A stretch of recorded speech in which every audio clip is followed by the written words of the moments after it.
En fait, là, les exposés non, on arrête les exposés. Maintenant, on passe à la phase des questions. D'accord? Voilà. Donc, du coup, c'est moi qui gère les gens qui lèvent la main, enfin, les questions. Voilà. Voilà, madame. Oui, alors c'est pour Laurent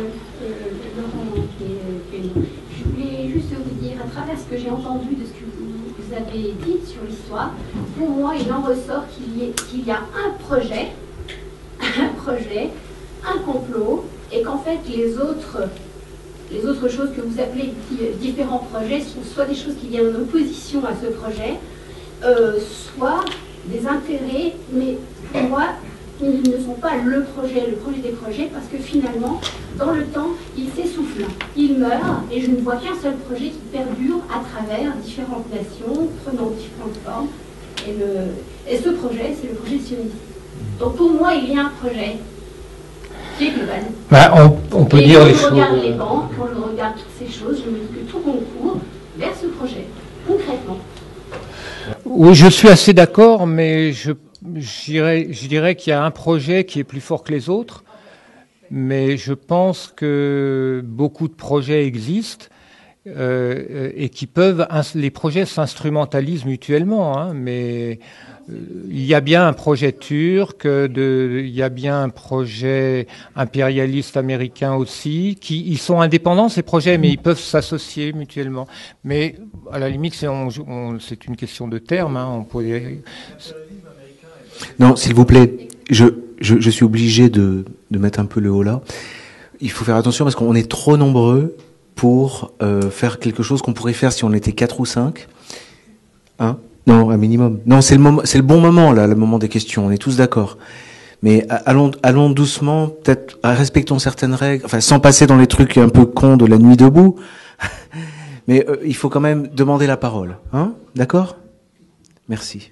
Hein, tu crois pas? Oui. Hein? Alors, donc, monsieur, vous vouliez ajouter quelque chose? Ici, on parlait de l'impérialisme américain, il est basé sur la force de l'argent, mais il faut comprendre d'où vient cette force et qui la tient, qui la détient.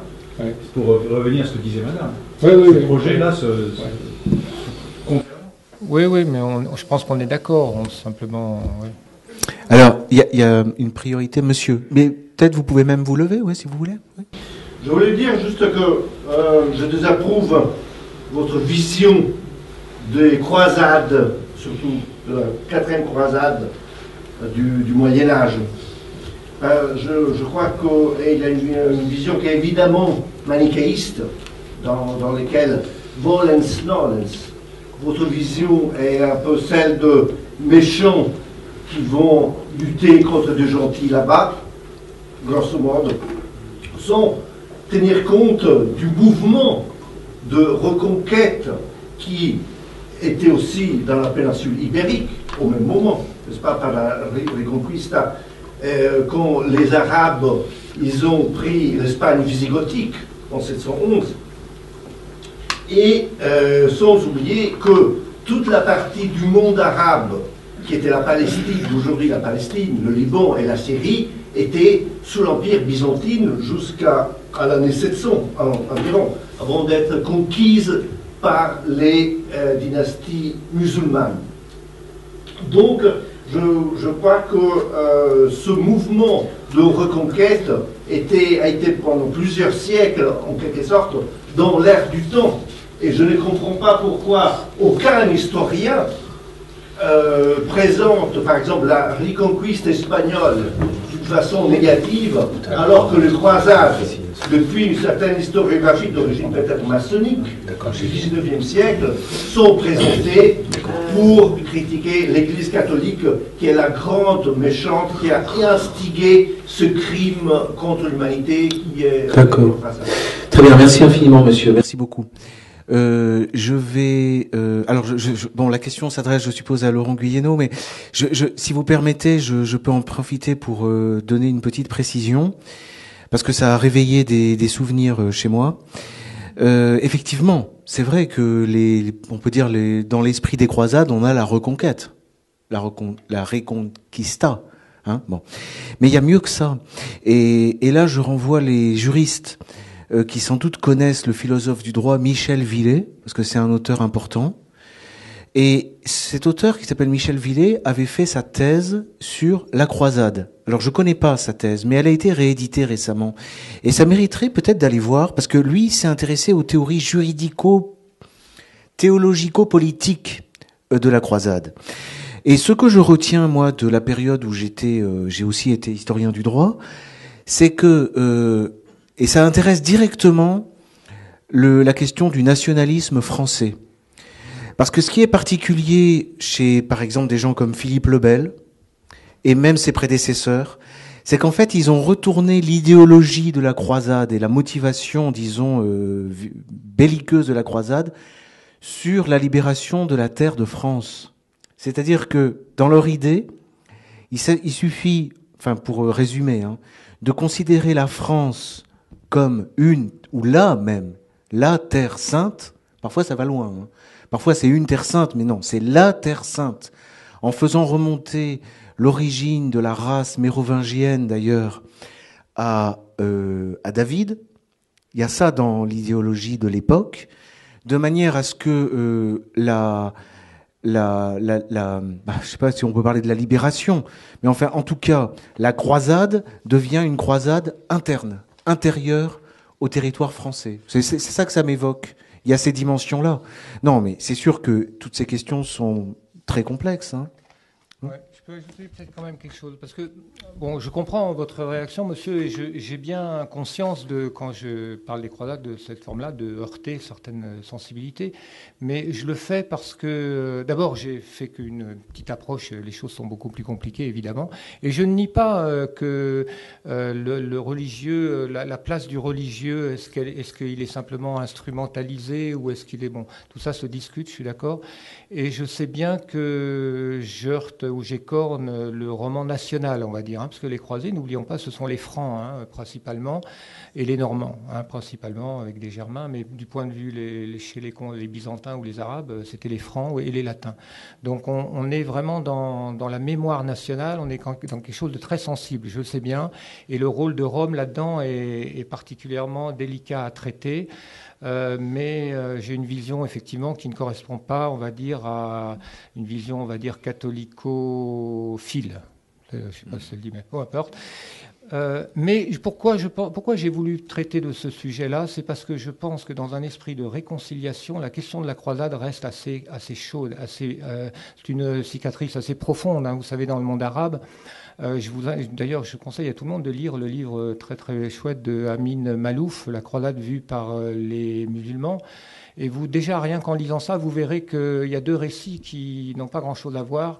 Et il est important de voir le récit des autres, qui sont, en l'occurrence, pas nécessairement les vaincus, puisque les empires francs ont fait long feu, mais qui est une vision de l'histoire qui est très différente de la nôtre. Je pense que c'est pour ça que j'ai parlé je pense qu'il y a actuellement un complot contre l'islam et qu'une partie de la réponse à ça est un regard authentique, sincère, sérieux sur l'histoire passée. Et je ne suis pas spécialement un fan de la repentance, mais je ne suis pas non plus nécessairement hostile à cette notion. Si la repentance, c'est simplement avoir le courage de voir les choses clairement et de reconnaître ce que notre passé lointain, je vous rappelle, c'est il y a 1000 ans quand même, donc c'est pas de la mémoire au sens la mémoire de mes ancêtres. Mes ancêtres, ils ne remontent pas à plus de 4 ou 5 générations. On n'est pas là dans la mémoire chaude et vive, on est dans l'histoire. Mais du coup, on est aussi dans la propagande. Et la réconciliation et la lutte contre le choc des civilisations, puisque les croisades, c'était un choc de civilisation, véritablement, elle passe par un regard sérieux, sincère, humble, sur cette période de l'histoire. Moi, je pense que c'est important, et nous, en Occident, on n'a peut-être pas bien conscience, mais je pense, parce que les croisades, pour nous, c'est du folklore, c'est comme les cow-boys, les chevaliers et les cow-boys, c'est quand vous êtes gamin, vous jouez avec c'est pareil, mais du côté arabe, il y a quelque chose d'un peu plus sérieux, je crois que la mémoire est différente, et il faut réconcilier les mémoires, il faut au moins, et c'est pour ça qu'il faut avoir le courage quand même de remettre en question le roman national. En France, on a un problème avec le roman national. On a d'autant plus un problème qu'on a deux romans nationaux qui se disputent. Hein. Vous avez le roman national de la Révolution française et le roman national des cathos royalistes, hein, enfin, pour caricaturer un petit peu. Mais bon, on ne va pas très loin avec ça. Hein. Je pense qu'il faudrait quand même prendre un peu il me semble. Hein. Enfin, moi, c'est ma position. Je suis un peu inquiet des crispations autour de ce passé médiéval. Juste pour noter, il y a aussi un royaume qui est intéressant, c'est le royaume de Sicile avec Frédéric II. Là aussi, parce que tu parlais des Normands, donc là, il y a des choses qui se passent. Bon, par ailleurs, juste une deuxième remarque. Personnellement, lorsque je suis allé en Syrie, donc à plusieurs reprises, quand on est depuis là-bas, avec la narration que nous font les gens de ce qu'ils vivent, moi, j'ai pas pu m'empêcher de penser aux croisades. Mais le message ne passe pas parce que croiser, c'est un chrétien pour eux. Et c'est vrai que ceux qui viennent ne sont pas des chrétiens. Bon. Mais pourtant, ils sont tous d'accord pour dire que ce sont pas vraiment des musulmans. Et ce sont des gens qui viennent d'Allemagne, de Norvège, de Suède, de France, d'Angleterre, d'Espagne, de partout. Et ça ressemble quand même fortement, ça fait fortement penser aux croisades. N'oubliez pas que George Bush, le lendemain, je crois, du 11 septembre, en sortant de la messe, a parlé de la guerre contre la terreur comme une croisade. Je pense que ça a marqué les esprits arabes. Puis bon, c'est d'actualité, parce que même, alors du point de vue donc de ceux qu'entre guillemets on appelle des djihadistes, ils dénoncent l'Occident comme l'Occident croisé toujours. Ouais, bon. Les croisés étant des barbares sanguinaires du point de vue des Arabes. Hein. Madame ? Moi, je voudrais poser une question à M. Guillenon. Il a parlé du complot contre l'islam, il a parlé de beaucoup de choses, mais ce qui m'étonne, c'est qu'il n'a pas parlé du complot pour moi tellement évident ici, c'est le complot contre le christianisme depuis plus de 2 siècles, qui est vraiment là, et que l'islam est même instrumentalisé chez nous contre le christianisme, puisqu'on n'a plus le droit de critiquer l'islam sans se faire taxer d'islamophobe. Non, alors là, vous avez un train de retard parce que il ne faut pas avoir peur d'être islamophobe. Si, c'est le dernier mot d'ordre. Hein, c'est Madame Badinter qui l'a dit. Il ne faut pas craindre d'être taxé d'islamophobe. On peut y aller. Ah non, oui, vous avez un coup de retard. Non, mais vous avez raison. J'avais prévu d'en parler en fait. Et puis j'ai dû sauter. Mais vous avez raison de souligner ça. Il y a un complot contre l'islam et il y a un complot contre la civilisation occidentale chrétienne aussi, le christianisme. Mais on va dire qu'il est plus ancien ce complot. Donc le christianisme a été déjà bien détruit. Mais donc on va dire que cette phase du projet j'ai pas insisté dessus parce que c'est une phase qui est plus ancienne et mieux connue. Mais je pense que dans le projet, il y a rendre le monde musulman haïssable par l'Occident, mais il y a aussi rendre l'Occident haïssable par le monde arabe. Et pour rendre le monde occidental haïssable, il faut le rendre décadent. Donc tout ce qu'on voit actuellement de transgression des valeurs morales contribue à la fois à détruire la nation française, les nations occidentales, mais comme tu disais, et comme le disait ton maître à penser, non pas les détruire, mais les affaiblir, les utiliser. Et pour pouvoir les utiliser. Ça, c'est une notion qui est intéressante. Je pense qu'il n'y a pas de volonté de détruire les nations occidentales. Elles sont indispensables. Elles doivent être affaiblies pour être maîtrisées, contrôlées. Mais oui, vous avez raison de souligner ça, tout à fait. Et d'ailleurs, donc, complot contre l'islam, complot contre l'Occident, c'est une triangulation. Il faut effectivement qu'il y ait deux et les monter l'un contre l'autre, rendre l'un et l'autre haïssables mutuellement, et c'est ce qui est en train de se passer. L'Amérique est haïssable, enfin l'Amérique et l'Europe qui est devenue haïssable en quelques décennies, ça s'est passé très très vite, et donc oui, vous avez raison de souligner cet aspect-là. Ouais. Monsieur. Oui, alors tout à l'heure vous avez cité Francis Cousin. Oui, qui parle aujourd'hui à Lille. Voilà. Alors j'ai oublié une de ces expressions qui dit, en fait, pour remettre l'église ou la synagogue au milieu du village, il disait que c'est pas les complots qui font l'histoire, mais c'est l'histoire qui, de temps en temps, pour faire un saut qualitatif, ou pour avancer, ou pour vivre son immanence, a besoin du complot, ce qui fait que ça dédramatise un peu la chose. Mais vous, dans vos décisions, dans les prétoires, dans les décisions de justice, c'est à partir de quel moment vous avez vu cette stigmatisation de ces gens, de discours complotistes? Ce dont on parle aujourd'hui, c'est un petit peu sorti à partir de quand? C'est dans les 10 dernières années, les 5 dernières années? Mais j'ai l'impression quand même que cette vague de lutte contre le complotisme, non, elle est récente, hein, elle est très récente. Depuis le début de l'année. Oui, c'est vraiment tout frais, hein, oui. Enfin, il me semble, hein. Il me semble. C'est thématisé depuis le début de l'année. Par vous. Oui.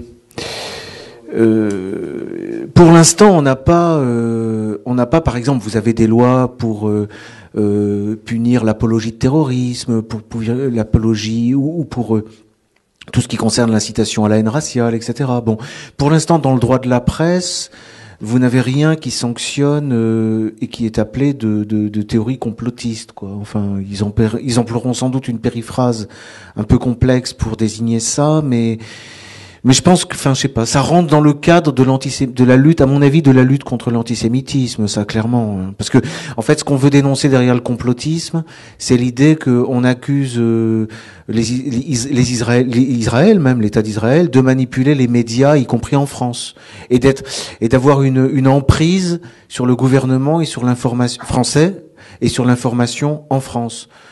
Parce que l'antisémitisme n'est pas dans la loi. Bon, le complotisme n'a pas besoin d'être dans la loi non plus. Mais voilà.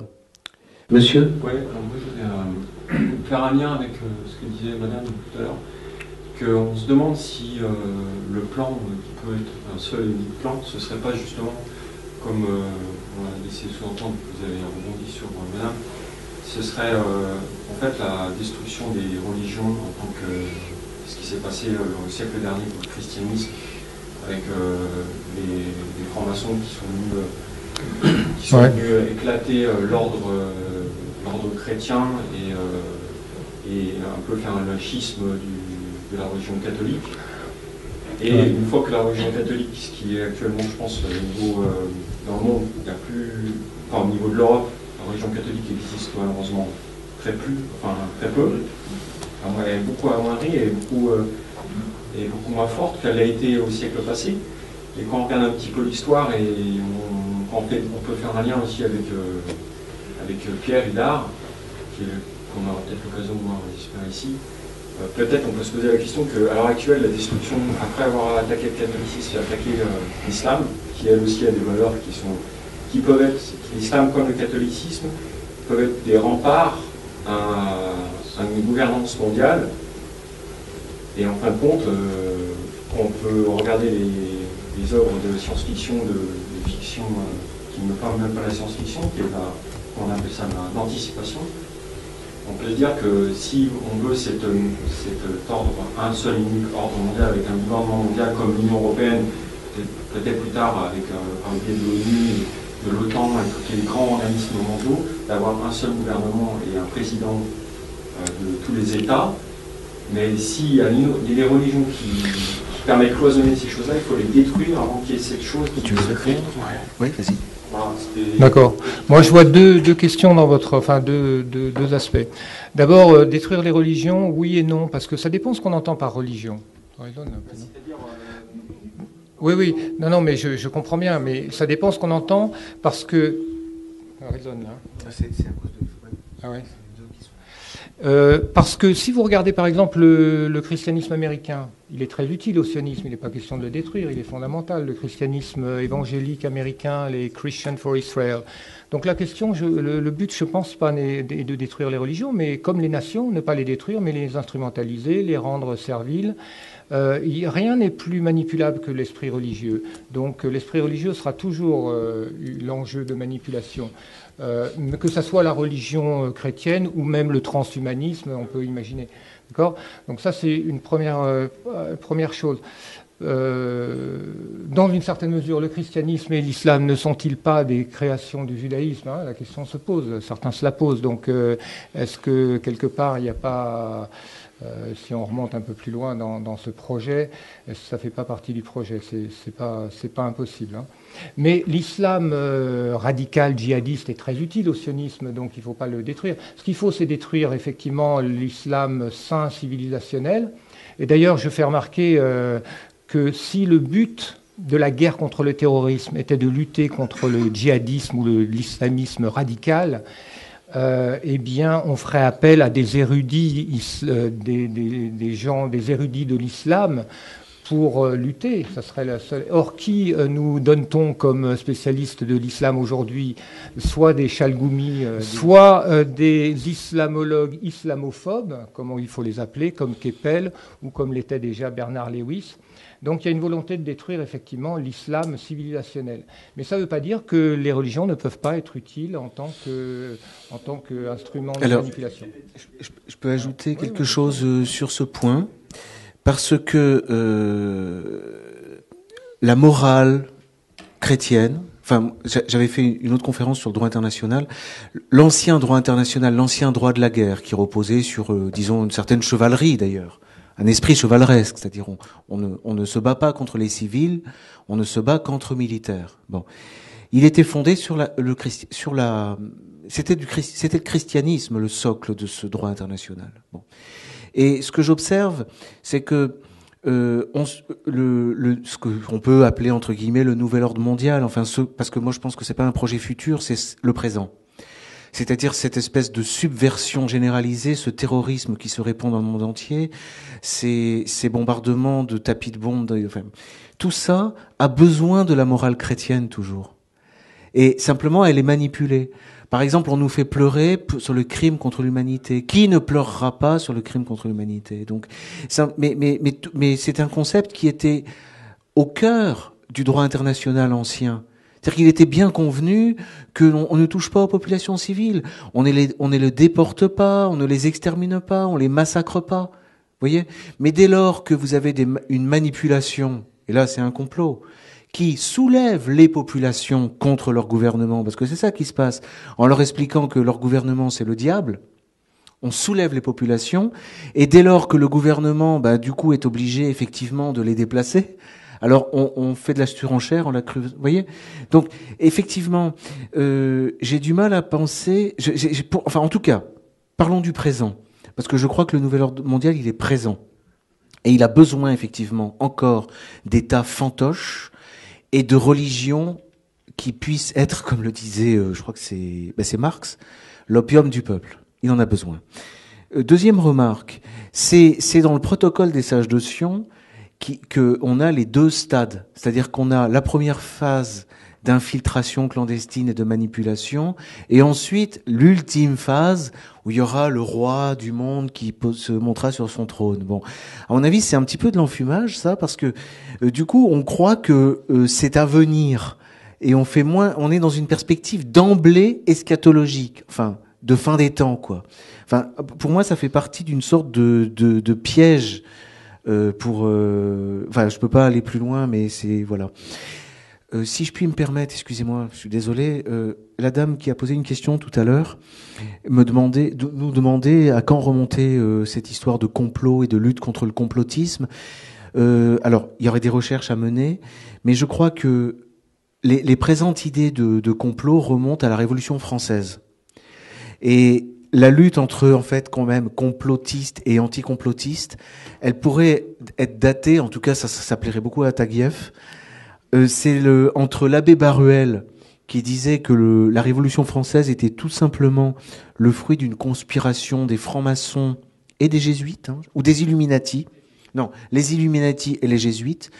Ce à quoi Joseph de Maistre, c'est intéressant, a écrit ce livre extraordinaire qui s'appelle Considérations sur la France, où il dit tous les complots, toutes les manipulations sont déjouées par la Providence, qui se sert y compris des comploteurs pour faire avancer l'histoire. Bon.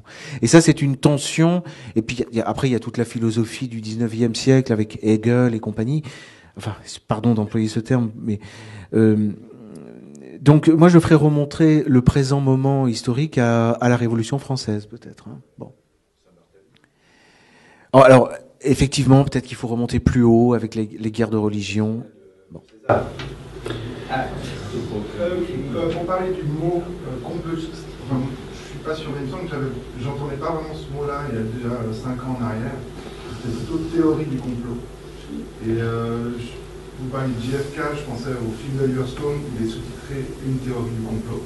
Et à l'époque, quand il est sorti, ça a choqué personne. En fait, on parlait de théorie du complot, puis après on parlait d'adeptes de la théorie du complot. Aujourd'hui, c'est des complotistes. Et je sais pas, il me semble que j'ai remarqué ça, mais je suis pas sûr que ce soit vrai. Et est-ce qu'il y aura une raison peut-être juridique à cela? J'en sais rien, pour peut-être un jour criminaliser le crime de complot. Question juridique. Non, tu veux en profiter, vas-y. Ah, c'est une perche tendue. Pour parler de Kennedy, oui, je parlerai si vous voulez, on va peut-être... Non, mais sans partir. Non, ouais, ouais. C'est par rapport à la référence au complot. Ouais. Oui, allez, je fais un petit...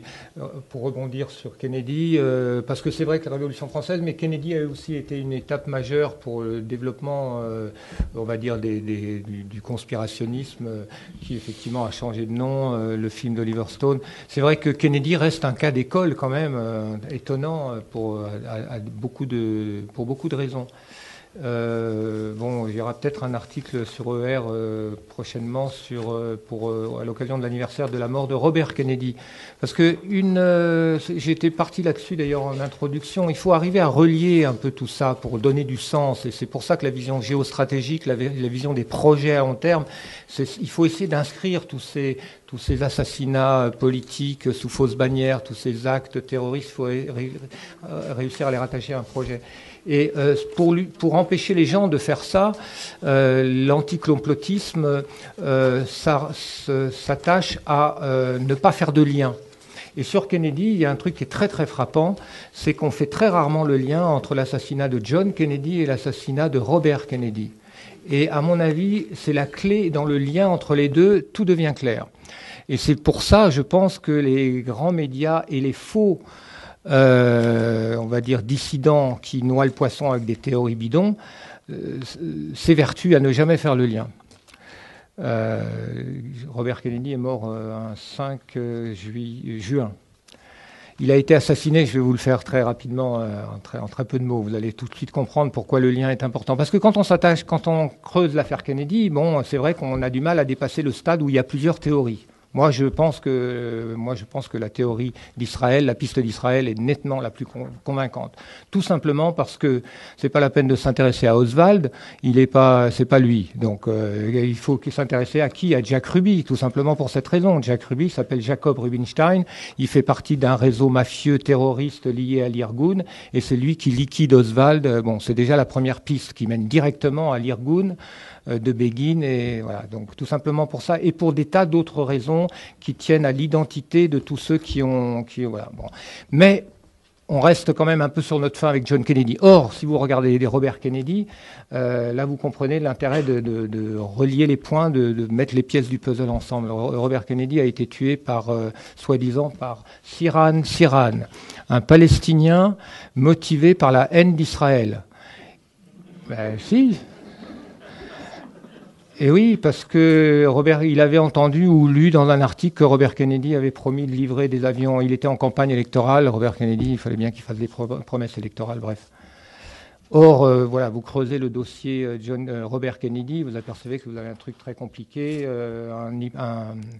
un assassin sous hypnose qui probablement, dont les balles d'ailleurs n'ont pas touché Robert. Enfin, il y a une affaire très complexe. Mais ce qu'on peut voir à l'évidence, c'est que ceux qui ont monté cette affaire avaient intérêt à faire en sorte que le criminel présumé soit un Palestinien motivé par la haine d'Israël. Donc là, vous avez quand même quelque chose qui mérite d'être creusé. Et puis, vous avez d'autres choses importantes. On arrive assez vite à comprendre, quand on étudie les Kennedy, que les frères Kennedy étaient extrêmement liés. Moi, je suis assez ému par l'histoire des Kennedy. Je suis peut-être un peu naïf, mais les Kennedy, c'est quelque chose qui me touche. Je pense que c'était des gens assez exceptionnels. Et l'unité entre John et Robert était vraiment exceptionnelle. Tous les biographes le disent. Donc Robert, quand il s'est présenté pour la présidence en 1968, il ne fait aucun doute que s'il avait été président, il aurait rouvert l'enquête. D'accord ? Ça a été dit, ça fait pas le moindre doute. Hein. Il se présentait à la présidence en 1968, il était donné gagnant et il aurait battu Nixon que John avait battu en 60. Tout se tient. Et puis vous êtes en plus dans la période Johnson. Hein. Johnson devient président lorsque John meurt. et Robert meurt juste avant que Johnson finisse sa présidence. Donc vous avez un lien à faire. Et lorsque vous faites ce lien, vous reliez ça au projet sioniste. Voilà, c'est en gros ce que j'avais à dire sur... et toutes les autres théories, les Oswald et autres, c'est... Mais alors, puisqu'on est sur le rattrapage de ce qu'on n'a pas eu le temps de dire, moi j'aurais bien aimé faire mes 4 observations, parce que en fait c'est un thème qui est très... Enfin moi je trouve, le grand complot, c'est vrai que c'est un problème qui est difficile à penser quand même, c'est difficile à réfléchir, et j'ai pas de vision vraiment synthétique de la question, mais peut-être en procédant sous la forme de 4 observations, et dans un second temps en éventuellement faisant le lien les unes avec les autres. D'abord, la première observation que je pourrais faire, elle est disons d'histoire du droit et de philosophie du droit. Et d'ailleurs, elle rejoint un petit peu les travaux de Francis Cousin. Et puis, c'est en fait l'anthropologie, le plan de l'anthropologie politique. L'humanité est sortie de la préhistoire, elle est sortie par un processus, alors qui est sans doute pas le fruit d'un complot, mais en tout cas, il y a eu une sorte de sortie de l'innocence, parce que on a vu encore au XVIIIe, au XIXe siècle, quand on rencontrait des peuples en Afrique, en Amérique latine, en Asie même, qui étaient dans un mode de vie qui était pas du tout qui était un mode de vie avec lequel très clairement les Occidentaux avaient vraiment complètement rompu, quoi. Et par exemple les Chinois également. Enfin, il y a un processus de civilisation, disons, puisqu'on parle de guerre des civilisations, qui s'est produit avec l'entrée dans le néolithique. Et qui présente tous les facteurs au milieu desquels baignent, entre autres, c'est vrai, les problèmes géostratégiques et donc le complot. Parce qu'il y a des complots chez les primitifs. Quand un clan veut aller exterminer le clan voisin, il complote. Mais on n'est pas dans le grand complot. Ce qui se passe on a à la fois l'agriculture qui apparaît, on a l'élevage, on a l'esclavage, et on a déjà les religions au sens où on le comprend, c'est-à-dire les grandes religions. On a le droit, on a l'écriture, on a les castes, des castes de gouvernement, qui sont souvent des castes religieuses. Et c'est dans cette atmosphère-là qu'on peut resituer, c'est-à-dire qu'on sort d'un monde, très clairement, et commence une perspective qui est la perspective historique. Alors Cousin s'appuie souvent sur Guy Debord, qui de manière très synthétique, dans un des chapitres des commentaires sur la société du spectacle, ou dans la société du spectacle, dit qu'on est passé du temps, alors je crois que c'est le temps immobile, au temps cyclique, et puis au temps irréversible. Donc il y a quelque chose qui se joue dans la vision qu'on a du temps. Et notre vision du complot, elle est intégrée à cette perspective historique. Incontestablement. Ce qui fait grand complot, c'est le fait qu'on sent qu'il y a des choses qui ne se discutent pas seulement dans les officines gouvernementales, mais qui se déroulent sur plusieurs siècles. De siècle à siècle, il y a effectivement des projets durables. Alors moi, j'ai été très intéressé par ce que tu disais sur la géostratégie, parce qu'il y a peut-être des conditions géographiques qui portent en elles-mêmes des complots potentiels, des projets potentiels. Bon. Passons. Ça, c'est ma première observation. La deuxième observation, c'est quand vous faites du droit, vous faites de l'histoire des idées politiques. C'est-à-dire que disons, l'ordre mondial, ça n'a pas attendu le nouvel ordre mondial pour qu'on parle d'ordre mondial, et même de nouvel ordre mondial. Dès les Romains, dès les Grecs, on parle d'ordre mondial. En tout cas, dès les Romains. Et à chaque fois qu'il y a, au milieu de ces projets, vous avez des philosophes. Enfin, quand vous voyez l'histoire des idées politiques, vous avez Platon, vous avez Aristote, vous avez Saint-Augustin, à la charnière de l'entrée dans un nouvel ordre mondial, puisque c'est l'entrée dans le Moyen-Âge. À la sortie de cette période de 1000 ans, vous avez Hobbes, Thomas Hobbes, et puis ça continue. Donc ça, on parle souvent de la philosophie politique, et même de la philosophie tout court, et des philosophes qui se parlent de siècle à siècle comme d'une grande assemblée. Voilà. Donc là, ça peut donner l'image d'une sorte de grand complot, même si c'est peut-être aussi un complot contre le complot. Et on est dans l'écrit, hein, on est dans la littérature. Ça, c'est ma deuxième observation. Mais les deux autres, je les fais pas, parce qu'il s'agit simplement de... Monsieur ? Moi, j'en ai notamment par rapport à ce que vous avez dit et sur les mouvements sionistes et chrétiens, entre autres, aux États-Unis. Je vois un genre de mouvement qu'on voit pas mal sur Égalité et Réconciliation dernièrement, qui consiste à voir l'Ancien Testament comme étant quelque chose de très très critique par rapport à l'Ancien Testament. Alors moi, moi je suis chrétien, et j'ai rejoint Égalité et Réconciliation, en tout cas d'un point de vue de la philosophie, parce que je ne suis pas d'accord avec le sionisme. Mais maintenant, ce que je vois, c'est plus presque un retour de balancier trop loin dans l'autre sens. Où, en tant que chrétien, on est en train de dissocier l'Ancien du Nouveau Testament, et de voir l'Ancien Testament comme étant faux. Et moi, je ne suis pas d'accord, dans le sens où, en tant que chrétien, on ne peut pas dire que l'histoire a commencé avec Jésus. Jésus était juif. Il y a une histoire. Si Dieu avait un plan pour l'humanité qui s'est manifesté au travers de Jésus, ce plan a commencé avant, avec le peuple juif. Et notamment, il y a une analogie qui est très importante, c'est que l'exil en Égypte et ensuite le retour en terre promise, c'est une analogie du salut chrétien par Jésus, c'est-à-dire de la mort dans le péché et ensuite du retour en grâce. J'aimerais savoir ce que vous pensez de ça et si on allait trop loin dans l'autre extrême. Alors moi, personnellement, il faut bien que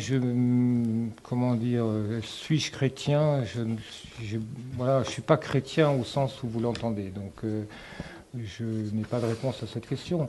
Simplement, je pense que l'idée de croire que Dieu a choisi, élu un peuple est quand même le nœud du problème. Je ne vois pas comment on en sortira sans aller s'attaquer à cette notion même qui est au cœur de l'Ancien Testament. Je pense qu'on n'ira jamais au bout du problème si on ne s'attaque pas à l'Ancien Testament. C'est ma position. Maintenant, je comprends l'embarras des chrétiens là-dessus. Je le comprends bien, mais... non. Bon. Non. Tu as fini ? Non, parce que ça va partir dans tous les sens. Alors, je voudrais... Non, vous ne savez pas ce qu'elle va dire, donc dites pas ça. Attendez. Non, mais j'ai le droit de... Je peux parler ? Monsieur, sur le... Oui, c'est vous. Alors, écoutez. Moi, je voudrais faire une remarque par rapport justement à égalité, réconciliation. Parce qu'il y a eu des problèmes avec des gens qui sont musulmans, et il y a eu des gens qui sont chrétiens et qui ont eu des problèmes, en particulier avec Alain Soral. Je ne sais pas pourquoi, quand vous êtes chrétien, vous attendez quoi d'égalité et réconciliation ? C'est pas une église. Alain Soral, c'est pas un évêque. C'est pas un saint non plus. Bon, alors, si vous voulez avoir un discours chrétien, alors soit vous êtes protestant, ou alors vous lisez la Bible et vous devenez pasteur, ou vous la lisez pour votre salut personnel, soit si vous êtes catholique, vous vous débrouillez avec l'état dans lequel est actuellement l'Église catholique. Mais je comprends pas pourquoi on fait un procès à Alain Soral ou à Égalité et Réconciliation de ne pas être dans la perspective religieuse qui conviendrait. Étant donné que la question des relations entre l'Ancien Testament et le Nouveau Testament, ça, c'est vieux comme le christianisme. Toute l'époque des pères de l'Église porte là-dessus. Et vous avez peut-être 80% des pères de l'Église qui pensent que l'Ancien Testament, c'est une image, c'est une histoire, c'est une fiction qui contient un message spirituel et que le chrétien, c'est celui qui se penche sur le Nouveau Testament. Alors effectivement, il y a des équilibres entre justement le Père, le Fils, le Saint-Esprit, mais c'est toute l'histoire du christianisme, ça. Et je trouve c'est curieux d'attendre de R de trancher cette question. Enfin, c'est quand même incroyable. J'ai pas fini. Je rappelle que on a élaboré à la fin de l'Antiquité la théorie des 4 lectures de l'évangile, pas de l'évangile, de la Bible, Ancien Testament et Nouveau Testament compris, mais particulièrement de l'Ancien Testament. Vous avez une lecture historique, vous avez une lecture morale, vous avez une lecture spirituelle, et vous avez, je me souviens jamais, mais enfin, vous avez, je crois que c'est une lecture anagogique. Enfin non, c'est spirituel, morale, intellectuelle et historique. Bon, donc voilà. je ne sais pas si je réponds à votre question, votre souci, parce que n'attendez pas de mettre de l'ordre dans le monde des religions. Enfin, c'est pas possible. Et moi, personnellement, en tant que juriste, j'allais dire en tant que chrétien, mais en tant que juriste, et en tant que juriste catholique, enfin non, je suis pas juriste catholique, mais je sais qu'un catholique, déjà, il n'a qu'un devoir, c'est de la fermer. C'est le prêtre qui parle, sous l'autorité de l'évêque, lui-même sous l'autorité du pape. Donc les choses sont réglées. Toute prise de parole est un signe d'orgueil. Donc déjà, un catholique, il peut difficilement, s'il est laïque, et même si parfois il est clair, parler au nom du christianisme. Voilà. C'est l'organisation romaine. Donc avec ça, je sais pas trop, je sais pas si je réponds un peu à votre question, mais... Hein ?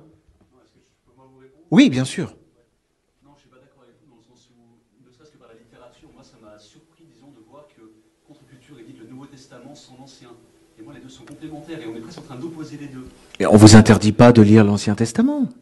Mais il y a une traduction du Nouveau Testament qui a été occultée après Vatican II, qui est un texte qui a servi pendant tout le 19e siècle, je crois. Bon, d'ailleurs, je ne sais pas si c'est la traduction de... Augustin Calmet, non, comment Crampon, voilà. C'est la Bible Crampon. Bon, je crois que l'Ancien Testament est traduit aussi par Crampon. Ouais. Oui. Bon, écoutez, c'est comme ça. Moi, je pense que, d'ailleurs, la Bible, toute la Bible est une bibliothèque. Hein.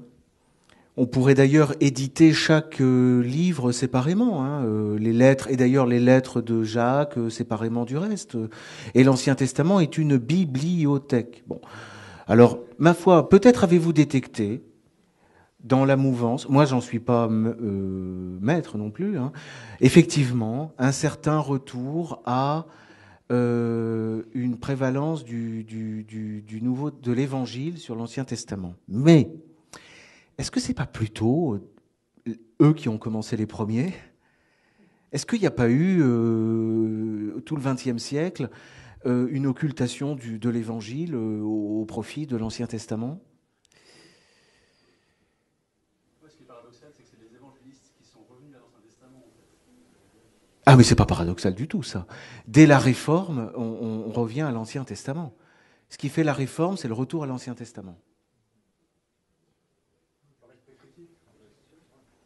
Par esprit critique de l'Église catholique, pour laquelle, de toute façon, vous n'avez pas à ouvrir ce livre. Comme je vous disais tout à l'heure, vous n'avez qu'un droit, c'est de la fermer. Et de prier et de vous confesser. Voilà. Vous allez vous confesser, vous allez à la messe, et vous faites votre devoir de chrétien dans le monde. Dans le monde. Parce que sinon... Non, mais vous avez... Alors attendez. Non, mais après, alors, il y a une chose sur la dimension religieuse dont je voulais parler, j'ai pas pu. Mais c'est un concept intéressant parce qu'il vient... Ouais, j'ai vu.